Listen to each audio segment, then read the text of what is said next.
Fala que fala, volveu ás aulas. E esta segunda tempada consolidouse como unha das grandes apostas da radio educativa e xuvenil en Galicia. Da man de Radio Líder e coa colaboración da Secretaría Xeral da Lingua, percorremos Galicia enteira levando o galego dun xeito fresco, divertido e participativo.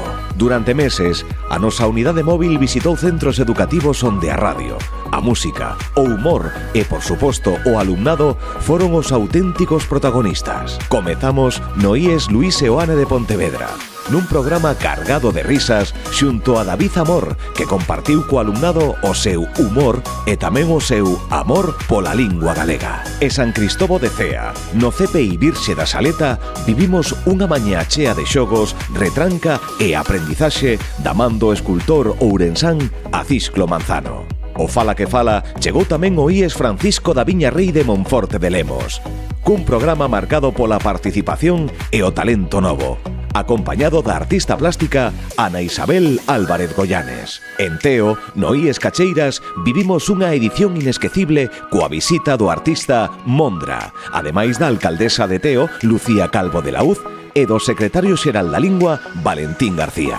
Vigo tamén falou en galego desde o IES Castelao, demostrando que o galego ten futuro e moito ritmo nun programa no que participou o alcalde da cidade olívica, Abel Caballero. En Ribadavia, dende o IES O Ribeiro, puxemos en valor a identidade, a cultura e a creatividade do alumnado coa participación de María del Pilar Núñez, directora do Museo Etnolóxico.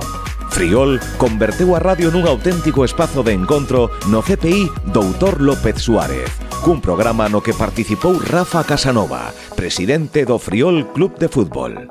E pechamos esta gran ruta no CPR San Xosé de Cluny en Santiago, cunha edición especial para despedir unha tempada inesquecible, acompañados de Xosé Luis Regueira Fernández, presidente do Instituto da Lingua Galega, e unha vez máis de Valentín García.